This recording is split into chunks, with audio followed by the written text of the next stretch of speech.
जय शीतला माता की। एक गांव में ब्राह्मण दंपति थे। दंपति के 2 बेटे और 2 बहुएं थी। दोनों बहुओं को लंबे समय के बाद बेटे हुए थे।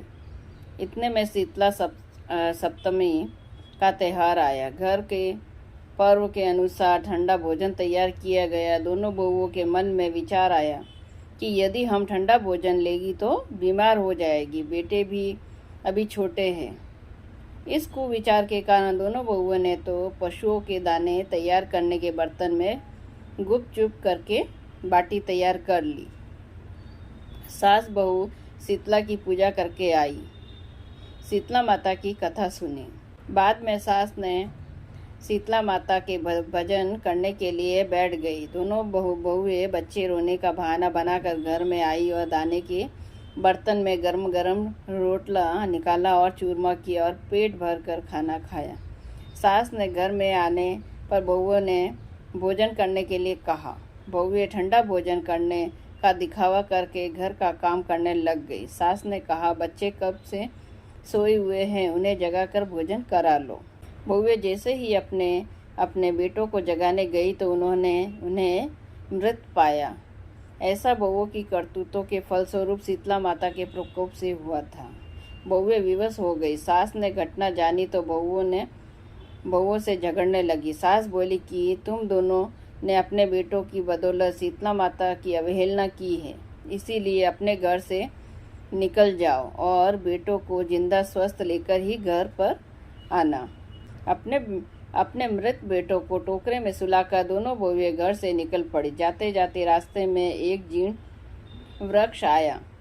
यह खेजड़ी का वृक्ष था। इसके नीचे ओरी शीतला दोनों बहनें बैठी थी।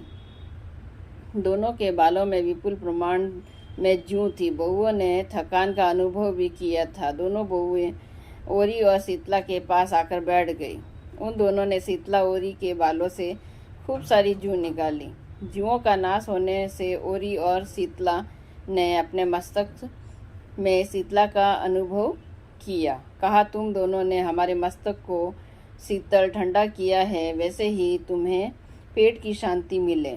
दोनों बहुएं एक साथ बोली कि पेट का दिया हुआ ही लेकर हम सारी मारी भटकती फिर रही है, परंतु शीतला माता के दर्शन हुए नहीं। शीतला माता ने कहा कि तुम दोनों पापिनी हो, दुष्ट हो, दुराचारी हो, तुम्हारा तो मुंह देखने के योग्य भी नहीं है। शीतला सप्तमी के दिन ठंडा भोजन करने के बदले तुम दोनों ने गरम गरम भोजन लिया था। यह सुनकर बहुएं शीतला माता जी को पहचान लिया और देवरानी जेठानी ने दोनों माताओं का वंदन किया और गिड़गिड़ाते हुए कहा कि हम तो भोली भाली हैं, अनजाने में गरम खाना खा लिया। आपके प्रभाव को हम जान नहीं पाए।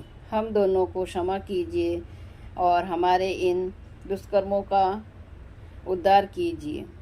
उन्हें पश्चाताप भरे वचनों को सुनकर दोनों माताएं प्रसन्न हुई। शीतला माता ने मृतक बालकों को जीवित किया। सब दोनों बच्चों को आनंद से अपने घर पर लौट गई। बहुओं को शीतला माता के साक्षात दर्शन हुए थे। दोनों का धूमधाम से स्वागत करके गांव में प्रवेश करवाया। बहुओं ने कहा कि हम गांव में शीतला माता के मंदिर का निर्माण कराएंगी।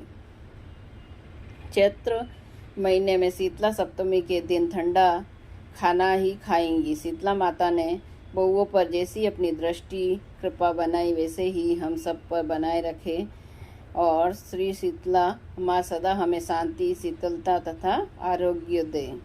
बोलो श्री शीतला माता की जय हो।